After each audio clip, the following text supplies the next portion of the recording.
여러분 안녕히 주무셨습니까? 빠르게 만나는 글로벌 뉴스 분석 굿모닝 글로벌 이주호입니다. 자, 미국 증시가 잠시 후에 마감됩니다. 미국 증시는 오늘 혼조세를 보인 채 마감을 하게 될 것으로 보입니다. 다우 지수와 S&P 500 지수는 하락하고 나스닥 지수는 약 0.7% 정도 상승한 채 마감을 하게 될 것으로 보이는데, 자, 미국 증시가 이렇게 혼조세를 보이고 있는 데에는 두 가지 커다란 재료가 엇갈리고 있기 때문입니다. 좋았던 재료부터 살펴보자면 미국에서도 이 첫 번째 백신 접종이 시작됐습니다. 분명히 경제 재개와 관련해서 굉장히 긍정적인 소식임에는 분명한데, 이 백신 접종이 시작됐음에도 불구하고 미국 곳곳에서는 경고의 목소리가 나오고 있습니다. 가장 눈에 띄었던 경고 한 가지가 바로 뉴욕 시장의 경고죠. 전면적인 셧다운을 준비해야 될 수도 있다라는 발언을 한 것이 시장에는 부정적으로 작용을 했고요. 또 한 가지가 빌 게이츠도 비슷한 발언을 했습니다. 백신 접종이 시작됨에도 불구하고 앞으로 4에서 6개월 정도는 사망자가 증가하는 등 팬데믹이 더 악화될 수 있다라고 얘기하는 것이 백신 접종 시작된 것이 능사는 아니라는 점을 투자자들에게 인식시켜줌으로써 시장에는 다소 부정적으로 작용을 하고 있는 것으로 보입니다. 자, 이런 가운데 유가의 움직임이 상당히 민감하게 반응을 했던 그런 한 시장이었었습니다.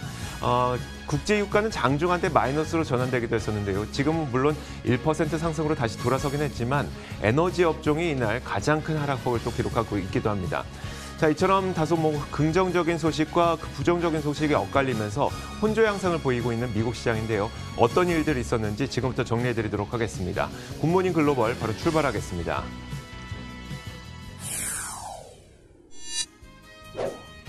네, 지난밤 뉴욕 시장 상황 확인해 보겠습니다. LS 클로징 벨 나옵니다.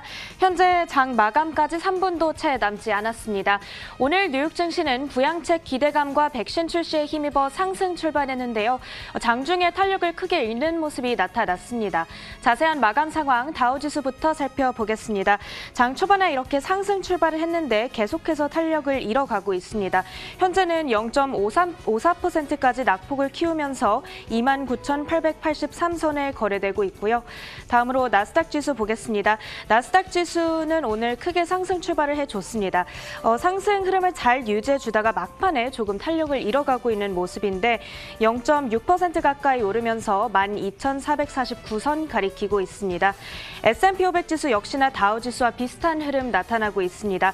현재는 0.3% 떨어진 3,652선 가리키고 있습니다. 그렇다면 오늘 시장에 주목한 이슈 보겠습니다. 우선은 부양책 기대감에 장 초반 강세를 나타낸 주요 지수였습니다.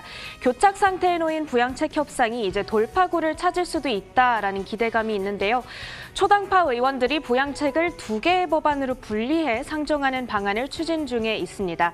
현재 양당이 이미 합의를 모두 이룬 부분들을 포함한 법안은 7,480억 달러 부양책에 담고 또 아직까지 이견차를 좁히지 못한 부분들은 나머지 1,600억 규모 법안에 별도로 상정하겠다는 겁니다. 일부 사안만큼이라도 우선적으로 합의시킬 수 있게끔 하는 조치로 해석이 되죠. 사실 지난주에 맥코넬 원내대표도 이런 방법을 제안한 적이 있었는데 민주당이 반대했던 바가 있습니다. 초당파 의원들이 추진하는 이 두 갈래 법안에 대해 과연 민주당과 공화당이 어떤 의견을 보이고 있는지는 아직 명확하지 않은데요. 다만 막판에 이 합의가 될 거라는 기대는 계속해서 커지고 있습니다. 그렇게 상승하던 다우지수와 S&P 500 지수였는데 뉴욕 시장 빌 더블라지오가 곧 있으면은 full shutdown, 즉 완전한 봉쇄 조치에 들어갈 수 있다라고 경고를 하면서 지수가 탄력을 잃기 시작했습니다. 다음으로 백신 소식 살펴보겠습니다. 이제 미국 내 백신 승인은 완료가 됐고 또 뉴욕 퀸스의 한 병원을 필두로 접종이 시작됐습니다.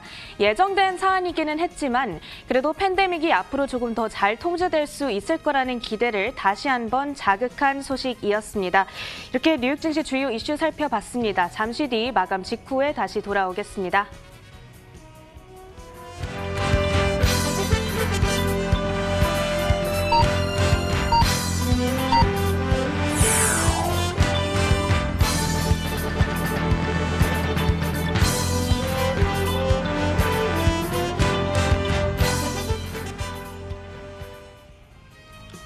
네, 미국 내 백신 이야기 이어가도록 하겠습니다. 미국 내 백신 승인이 완료가 됐고 뉴욕의 한 병원을 시작으로 접종이 이제 시작이 됐는데요. 이미 예정된 사안이기는 했지만 그래도 팬데믹이 통제될 거다 하는 기대를 다시 한번 자극한 소식이었습니다. 그런 가운데 내년 3분기 전까지는 미국으로의 추가 백신 보급이 어렵다고 밝혔던 화이자죠. 화이자의 CEO는 오늘 미국 정부와 1억 회분 물량을 추가로 공급할 방안을 논의하고 있다라고 밝혔습니다. 가능하면 내년 2분기에 1억 회분을 공급할 계획이라고 전해졌습니다. 그런 한편 영국과 EU 간의 무역 협상이 추가로 진행된다는 점도 긍정 재료였는데요. 본래 지난 일요일이 마감 시한이었지만 논의를 더 이어가기로 결정을 했죠. 물론 연내 협상이 완료될 수 있을지에 대한 불확실성은 여전하지만 영국이 무역 없이 EU를 떠나는 노딜 브렉셋 상황에 대한 우려는 조금 줄어들었습니다. 다음으로 오늘 업종과 종목별 흐름도 살펴보겠습니다. 오늘은 나스닥 지수가 강했던 만큼 기술주가 0.5% 오르면서 가장 강한 모습을 나타내고 있습니다. 그런가 하면 자유소비재도 0.3% 올라주고 있고요. 그런 반면에 에너지주가 3.8% 크게 떨어지며 가장 약세가 두드러집니다. 이 외에도 금융주와 산업 그리고 자재도 모두 1% 이상 떨어지며 오늘 약한 모습 나타납니다. 종목별로는 이 에너지주가 크게 떨어지고 있는 만큼 엑슨모빌과 쉐브론이 3%대 하락하면서 가장 약하고요. 헬스케어 중에서는 화이자의 하락이 눈에 띕니다. 화이자가 5% 가까이 현재 하락 중에 있습니다. 커뮤니케이션 업종에서는 다소 엇갈린 흐름이 나타나고 있는데요. 이 넷플릭스가 4% 가까이 상승하고 있는 반면에 전일에는 큰 폭으로 올랐던 디즈니가 오늘은 3.5% 가까이 하락을 하고 있습니다.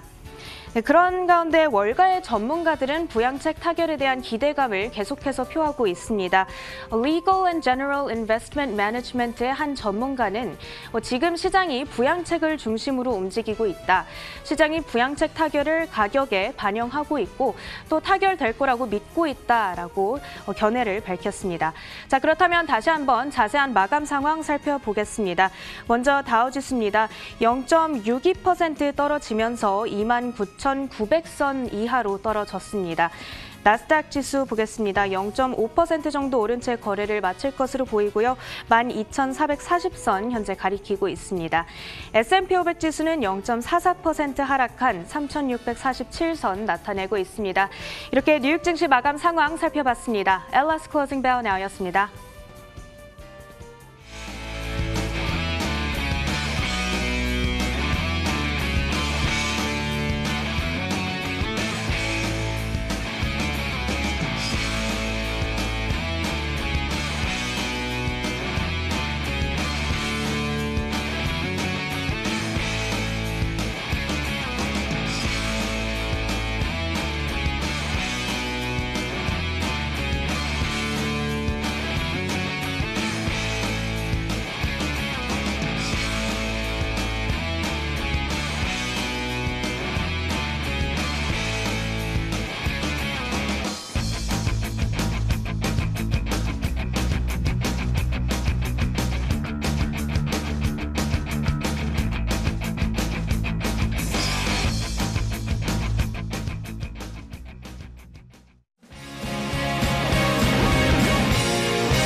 자, 클로징벨 나옵니다. 앞서 살펴보신 마감 시황에 대한 분석 내려보도록 하겠습니다. 오늘도 장혜진 앵커와 로제타 투자자문 최진석 포트폴리오 팀장 함께하겠습니다. 어서 오세요.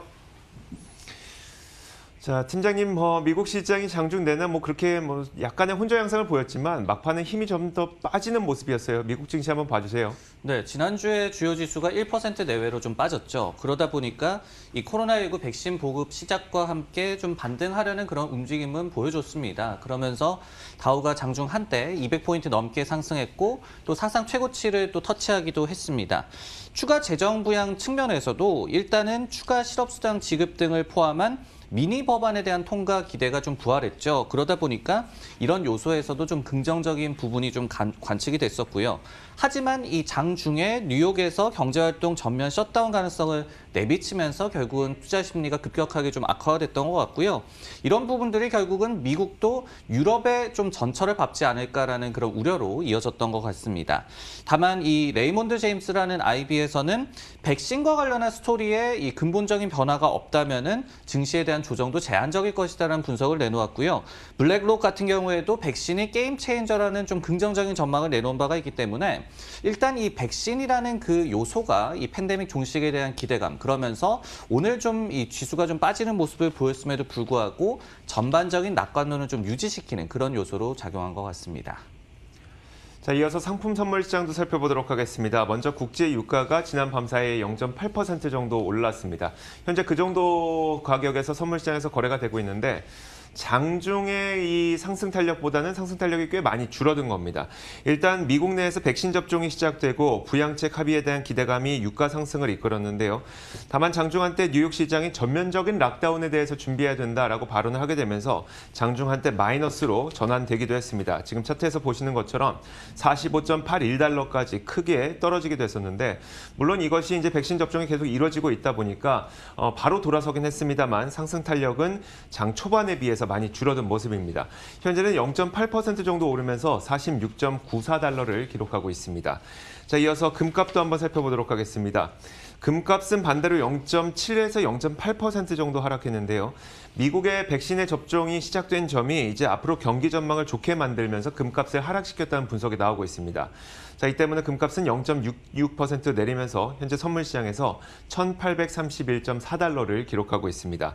자, 10년물 국채금리도 한번 살펴보도록 하겠습니다. 자, 백신 접종이 시작되면서 10년물 국채금리가 크게 오를 법도 하지만 그 정도는 아니었습니다. 혼조 양상을 보이면서 소폭 오르는 데 그쳤는데요.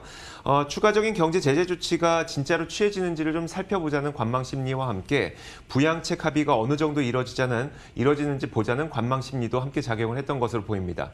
소폭 오르면서 현재는 0.902%를 기록하고 있습니다. 자, 마지막으로 달러 인덱스도 한번 보도록 하겠습니다. 다행히도 달러 약세는 지속되고 있습니다. 0.28% 내리면서 90.72를 기록하고 있습니다. 자, 이렇게 상품 선물 시장 살펴봤습니다. 글로벌 외신 확인하겠습니다.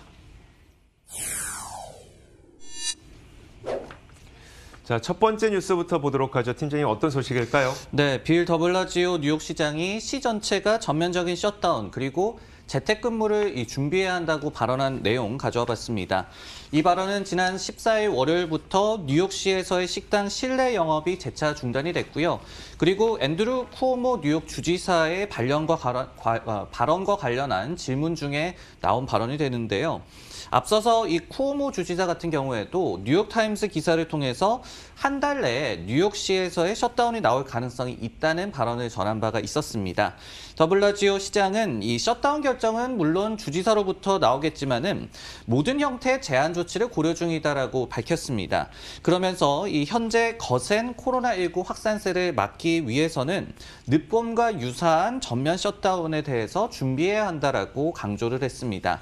또 지난 이 월요일이었죠. 첫 백신 접종을 받은 간호사를 지켜보면서 고비를 넘겼다라고 좀 생각을 하기는 했지만은 또 백신이 나왔다고 모두가 좀 안이해져서는 안 된다는 점도 강조를 했습니다. 그러면서 백신 전면 보급 전까지는 제한 조치를 강화할 필요가 있다라고 밝혔고요. 실제로 뉴욕시의 12월 12일 기준으로 확진율은 5.5%를 기록하면서 11월 말에 5% 대비해서 높아진 그런 수준을 보여주고 있습니다. 그리고 같은 날에 입원율 같은 경우에도 10만 명당 2.73명으로 나오면서 이달 초에 10만 명당 2명 대비해서 상승하는 등 실제로 뉴욕 지역에서의 주요 지표가 심각한 좀 우려 수준을 나타내고 있습니다. 사실 뉴욕뿐만 아니라 유럽 상황도 만만치 않은 것으로 보이는데요. 영국, 런던은 대응 조치를 최고 수준으로 격상했다고 하는데 이걸 어떻게 봐야 될까요? 네, 공교롭게도 지금 백신 접종을 시작한 영국과 미국, 선제적인 조치에 나선 국가들에서 그만큼 코로나19 상황이 심각하다는 점 또한 보여주고 있습니다. 이날 이 맷 행콕 영국의 보건장관이 코로나19 대응 단계를 기존의 2단계에서 최고 수준인 3단계로 상향한다라고 발표를 했죠. 그러면서 이제 이 같은 조치가 12월 16 26일부터 개시가 되게 됩니다. 런던 외의 남동부 지역까지도 엄격한 봉쇄 조치가 일어나게 되는데 모든 펍과 바 그리고 식당에서의 배달과 포장, 드라이브 스루 서비스만 가능해지게 됩니다. 그리고 실내 활동도 엄격하게 제한이 되고요. 행콕 장관은 또 코로나19와 관련해서 변종이 발견됐다고 또 얘기를 했어요. 이를 WHO에 보고를 했다라고도 밝히기도 했는데 이 같은 변종 발생 가능성이 최근에 발생한 감염이 집단으로 확산된 그런 원인으로도 지목이 되고 있습니다. 네, 백신 접종을 개시한 영국과 미국에서 경제 셧다운에 대한 우려가 다시 한번 부상하고 있습니다. 그 말은 즉 백신이 꼭 해답은 아니다라는 말이 될 것 같은데요. 자, 앞으로 우리는 어떻게 봐야 될까요? 네, 당장 해답이 될 수는 없다라고 저희가 생각을 해볼 수가 있겠죠. 골드만삭스 측에서도 당초에 영국은 내년 3월 그리고 미국 같은 경우에도 4월 정도에 인구 절반의 접종이 완료될 것으로 예상할 만큼 물론 굉장히 예상 대비해서는 빠른 것이긴 하지만은 백신 보급에 어느 정도 시간이 소요된다는 점을 저희도 기억을 해야 될 것 같습니다.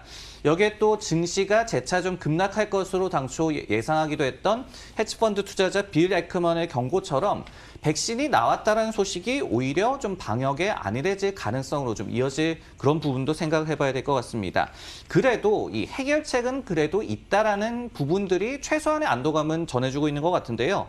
FDA에서 이제 목요일에는 모더나의 백신도 심사를 할 것이다라고 얘기를 했기 때문에 전면적인 셧다운을 피해가면서 백신의 전면적인 보급으로 좀 이어지는 것이 증시 입장에서는 최상의 시나리오로 여겨지고 있습니다. 네, 다음 뉴스는 이조 앵커의 픽입니다. 내용 확인해 보겠습니다. 자, 미국 대선과 관련해서 오늘이 상당히 또 중요한 날이기도 합니다. 바로 선거인단 투표가 진행되는 날인데 지금 현재 미국에서는 진행이 되고 있습니다. 물론 통상적으로는 이 선거인단 투표는 그냥 형식적인 절차에 불과했지만 트럼프 대통령이 승복을 하지 않으면서 이 선거인단 투표조차도 관심권에 우리가 두고 봐야 될 수밖에 없는데요. 일단 그 선거인단 투표에서도 이변은 없이 바이든의 승리가 확정될 것으로 CNBC는 전망을 하고 있습니다. 말씀드렸던 것처럼 선거인단 투표는 원래는 이제 굉장히 형식적인 절차가 된 지 오래입니다. 하지만 올해는 이제 트럼프 대통령이 막판까지 선거 결과를 뒤집기 위해서 수많은 소송을 제기했고 또 법적 공방을 펼쳐왔기 때문에 선거인단의 투표조차도 변수가 될 수 있어서 그 결과에 관심이 쏠리고 있는데요. 자, 물론 투표의 모든 결과가 아직 나온 것은 아닙니다만 미국 동부 시간 현지 시간으로 오후 3시 기준이죠. 이 기사가 작성된 그 기준으로 봤을 때 현재 바이든은 202표를 확정을 했고요. 그리고 트럼프는 174표를 확정을 했습니다. 오늘 저녁에는 이제 바이든이 306표 그리고 트럼프가 232표를 확보해서 결국 바이든이 선거인단 투표에서도 별다른 이변 없이 승리하게 될 것으로 CNBC는 점치고 있는데요. 트럼프 캠프에서는 선거 직후부터 연방법원과 주법원의 선거 결과를 무효화하라는 10여 개의 소송을 제기해왔죠. 이는 실패했습니다. 그러자 12월부터는 이제 아예 전략을 바꿔서 공화당 성향의 주정부를 대상으로 선거인단 구성에 개입하라고 압박을 해왔고요. 이 역시 실패한 것으로 보이는데 이번 선거인단 투표가 바로 그 트럼프가 압박했던 그 선거인단들의 투표이기 때문입니다. 예상과 달리 사실 선거 결과에 불복했던 트럼프의 어떤 이런 상황이 미국 증시에는 아주 큰 충격을 주지는 않았던 것으로 보이는데요. 그럼에도 불구하고 선거인단 투표까지 바이든의 승리로 정해진다면 선거 관련 불확실성은 좀 배제할 수 있지 않을까 싶은데 어떻습니까, 팀장님? 네, 일단은 대선 관련해서는 애초에 예상도 뭐 지배적으로 나왔지만은 결과가 뒤집힐 가능성은 굉장히 좀 미미해 보인다. 그러면서 대선 관련 불확실성은 좀 배제될 수 있을 것 같습니다. 다만 이 1월 5일로 예정이 돼 있는 조지아주에서 결선 투표가 예정된 이 미국 상원의 향방은 아직도 좀 모른다라고 말씀을 드릴 수밖에 없을 것 같은데요. 현재 상원 같은 경우에는 공화당이 50석을 가지고 갔고 민주당이 46석을 가지고 갔으며 그리고 무소속 의원이 2명이 당선이 됐는데 이게 민주 성향이기 때문에 50대 46의 판도라고 좀 볼 수가 있겠습니다. 그런데 지금 2석이 좀 남아있는 상황에서 여론조사 결과를 보면은 초박빙의 승부가 좀 펼쳐지고 있어요.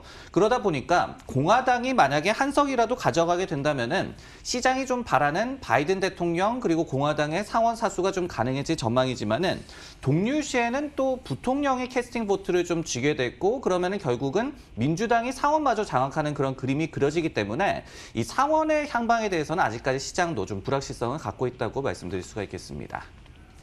자, 이어서 장혜진 앵커가 꼽은 소식도 살펴보도록 하죠. 네, 세계 최대 검색 엔진 구글 그리고 동영상 서비스를 제공하는 유튜브 등이 한 달여 만에 다시 서버 장애를 겪으면서 먹통이 되는 모습이 나타났습니다. 자, 한국 시간으로 14일 저녁 9시니까 어제 9시였죠. 구글, 유튜브, 구글 플레이 그리고 지메일 등이 서비스 장애가 나타났고 불안정한 상태를 보였는데요. 이는 한국뿐만 아니라 전 세계적인 문제로 나타났고요. 구글을 이용하는 수만 명의 사람들이 간밤 또는 아침에 불편함을 겪었습니다. 자, 미국에서는 새벽부터 먹통이 되면서 이른 아침에 구글 서비스를 이용한 학교 수업이 좀 일시적으로 멈췄고요. 원격으로 학습하는 일부 학생들이 수업에 참여하지 못한 것으로 알려지고 있습니다.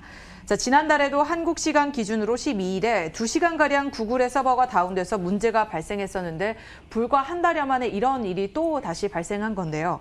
이번 사태는 코로나19 재확산 이후 비대면이 일상화된 뒤로 구글의 의존도가 얼마나 커졌는지 확인할 수 있는 사태였고요. 또한 파장이 굉장히 컸습니다. 전 세계 곳곳에서 불만이 터져 나왔습니다. 자, 이번 일을 통해서 우리가 코로나19 이후 얼마나 비대면, 온라인에 의존하고 있었는지를 깨달을 수 있었습니다. 자, 이번 사건을 어떻게 바라보면 좋을지, 또 앞으로 비대면과 온라인 관련 업종에 대해서는 어떤 시각을 가져가는 게 좋을지 한번 짚어주시죠. 네, 일단은 시장의 좀 이 전반적인 분위기를 말씀을 드리겠습니다. 가장 극단적인 비대면 서비스 관련주 이 줌이 최근에 주가가 좀 부진한 모습을 보면은 전체적인 분위기를 좀 가늠할 수 있을 것 같은데요. 여전히 강력한 실적 성장세를 보여줬습니다. 하지만은 그 조금의 둔화 조짐이 나오자 주가의 급락 반응이 나타났고요. 모건 스탠리에서도 투자자들이 여전히 팬데믹 이후의 성장 노선에 대해서 의구심을 나타내고 있다라고 얘기를 했습니다. 이런 부분들이 결국은 줌 비디오만이 아니라 다른 이 페이팔이라든지 스퀘어 그리고 넷플릭스 등의 팬데믹으로 인해서 많은 좀 수혜를 받았던 종목들에 대해서도 시장이 갖고 있는 시각으로 보여지고요. 모두 다 팬데믹 이후에 어떨까 이런 성장 노선에 시장이 많은 관심을 갖고 있는 것 같습니다. 자, 이렇게 지난 밤새 있었던 여러 가지 글로벌 이슈 살펴봤습니다. 이어서 종목 뉴스 확인하겠습니다.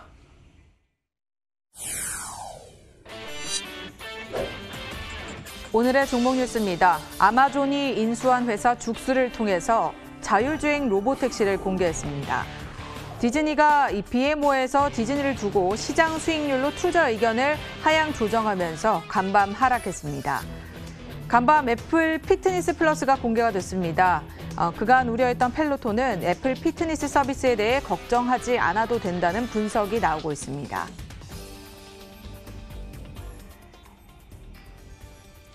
자, 첫 번째 기업 뉴스부터 보겠습니다. 팀장님, 바야흐로 정말 자율주행 시대가 오는 걸까요? 아마존이 첫 번째 로보택시를 공개했다면서요? 네, 그렇습니다. 지난 6월에 죽스라는 이 스타트업을 인수를 했었죠. 이 죽스를 통해서 첫 자율주행 로보택시를 아마존이 공개를 했는데요. 승차 공유 서비스 목적인 죽스 로보택시는 캐리지 스타일입니다. 즉, 운전석과 조수석이 아예 없고 4명이 좀 마주보는 방식으로 좀 운행이 되는데요. 당연히 운전대도 없는 그런 자동차라고 말씀을 드릴 수가 있겠습니다. 아마존이 이 6년 정도 됐던 이 자율주행 스타트업 죽스를 인수했을 당시에는 자세한 죽스 기술 활용 계획에 대해서 밝히지는 않았었습니다. 하지만은 제프 베조스 CEO가 이 자동차 산업에 대해서 지대한 관심을 계속해서 좀 표명을 해왔고, 그리고 자율주행 트럭 등을 통한 이 배송으로 더 저렴한 그리고 빠른 배송 서비스를 아마존이 할 수 있을 것이다라는 기대감이 시장에서 샘솟고 있던 그런 상황이었습니다. CNBC에서는 죽스 로보택시가 양방향으로 운전이 가능하고 사륜 시스템의 이런 부분들이 구글의 웨이모라든지 아니면 GM의 크루즈, 우버, 테슬라 등의 자율주행차와 차별화되는 점이라고 밝히기도 했습니다. 한 번 충전으로 16시간 운행이 가능하다고 하고요. 최고 속도는 75마일이라고 합니다. 약 한 120km라고 이해를 하시면 될 것 같습니다. 죽스 로보택시는 도심지에서의 승차 공유 서비스 목적으로 설계가 됐는데 현재 라스베거스와 네바다 그리고 캘리포니아 등의 3곳에서 시범 운행을 진행하고 있는 것으로 알려졌습니다. 그러면서 앱 기반의 승차 공유 서비스도 곧 출시한다는 얘기가 나오고 있는데 죽스 측에서는 샌프란시스코와 라스베이거스가 첫 출시 지역으로 유력하다라고 밝혔습니다.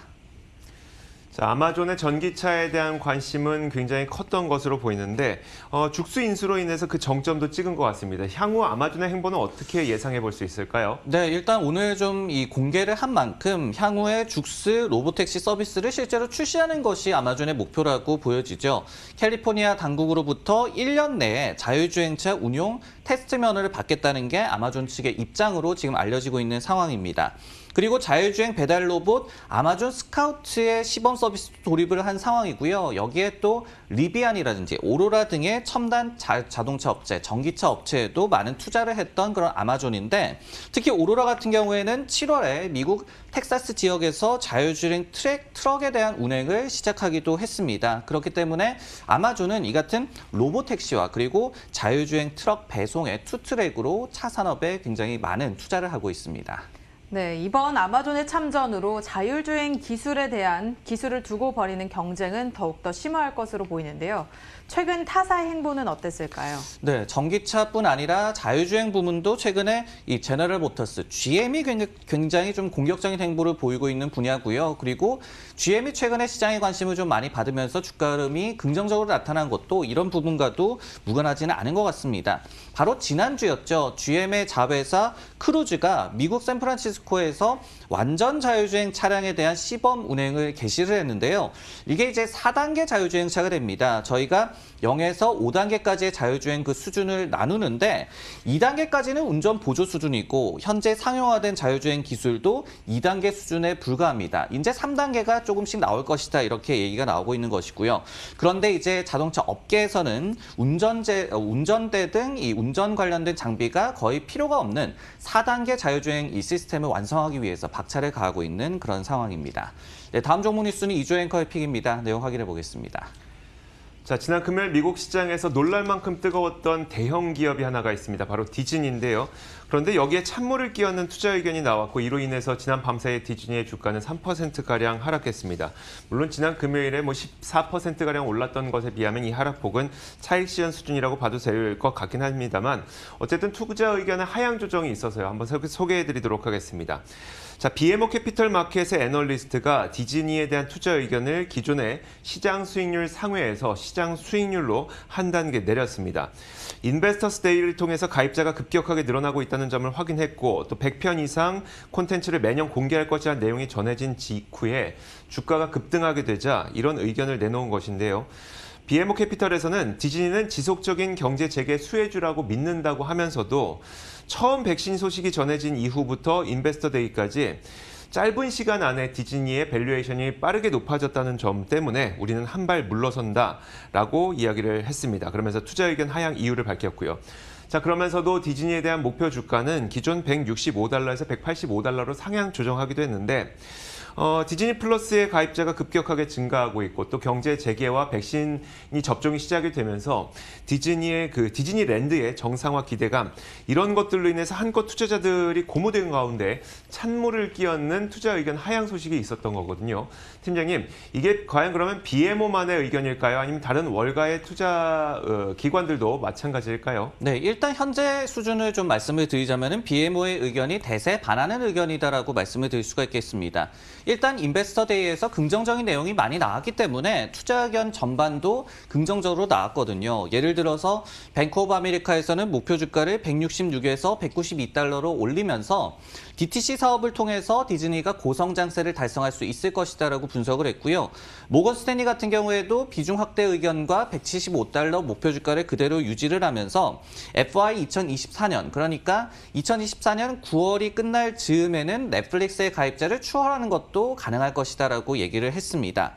다만 지난주 금요일에 워낙 주가가 좀 급등을 하다 보니까 포드 PER이 이제 FY 2021 기준으로는 무려 95배까지 치솟았고요. 그리고 FY 2022년을 기준으로 하더라도 37배까지 치솟았습니다. 물론 팬데믹 여파에 따른 디즈니의 이익 전망치가 워낙 좀 내려간 그런 여파도 있겠지만은 이 정도의 또 고밸류에이션을 디즈니라는 종목이 받아본 적이 또 없기 때문에 BMO의 투자 의견도 좀 잘 살펴야 하는 그런 의미가 있는 것 같습니다. 자, 이어서 장혜진 앵커가 꼽은 종목도 살펴보죠. 어떤 기업일까요? 네, 애플이 이전에 예고를 했었죠. 피트니스 플러스 서비스를 드디어 오늘부터 시작을 했습니다. 월 9.99달러 또는 1년 동안 79.99달러를 내면 대형 TV나 태블릿을 보면서 체조와 근력 운동을 함께 할 수 있는 건강관리 프로그램인데요. 애플 서비스 이용자는 아이폰이나 애플 TV, 애플 워치 또는 아이패드를 통해서 동영상을 보면서 트레이닝을 할 수 있습니다. 또 음악이나 영화, 뉴스 등과 함께 결합 상품 형태로 제공돼서 이를 통해 가입형 서비스 모델을 확대시키려는 의도로 분석이 되고 있는데요. 지난주에 사실 이 소식이 전해지면서 경쟁업체로 떠오른 펠로톤이 좀 영향을 받았었습니다. 자, 펠로톤은 코로나19로 인해서 사람들이 체육시설에 가지 못하게 되자 수요가 급증해 올해에만 주가가 4배 가까이 올랐는데요. 이들 역시도 운동 방법을 소개하는 이런 프로그램을 정액제로 제공하는데 애플 피트니스 플러스와 경쟁을 벌이게 될 것으로 예상이 됐습니다. 물론 아직까지 애플식 자전거나 운동 장비가 시장에 나온 건 아니라서 펠로톤이 안심해도 된다라는 분위기가 좀 대다수인데요. 또한 일부 전문가들은 펠로톤의 프리미엄 장비와 충성 고객 서브 베이스가 이 애플을 제치고 나갈 수 있는 동력을 제공할 것이라고 말을 했습니다. 특히 펠로톤 같은 경우에는 운동 장비와 함께 서비스를 팔기 때문에 $2,000에서 $3,000 정도의 장비를 살 여력이 안 되는 사람들이 애플로 이동할 것으로 보이는데 이것이 펠로톤의 주가에 그다지 큰 영향을 미치지는 않을 것이다라는 분석까지도 제기가 되고 있는데요. 자, 이날 주가를 확인해 보더라도 애플은 이날 소폭 하락한 채 마감을 했고요. 0.5% 하락을 했고 펠로톤의 주가는 오히려 상승을 했습니다. 4% 넘게 상승한 채 이날 장을 마쳤거든요.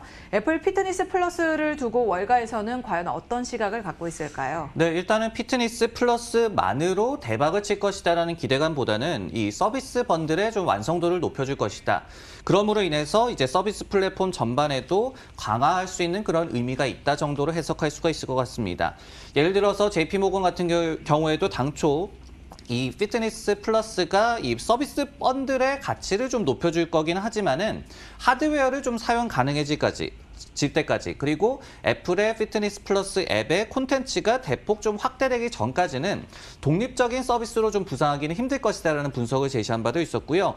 또 다르게 말하자면은 펠로톤과는 분명히 좀 성격이 좀 다르다라고도 볼 수가 있겠죠. 뱅크 오브 아메리카 같은 경우에도 당초에 결국은 펠로톤의 디지털 온리 구도, 그러니까 하드웨어 외에 앱 서비스만을 제공하는 것과 애플의 피트니스 플러스가 경쟁하게 될 텐데 이 서비스는 펠로톤의 전체 매출 비중이 굉장히 미미한 그런 부분이기 때문에 애플의 피트니스 플러스 출시에도 불구하고 펠로톤에 대한 타격은 굉장히 제한적일 것이다라는 분석을 제시한 바도 있었습니다.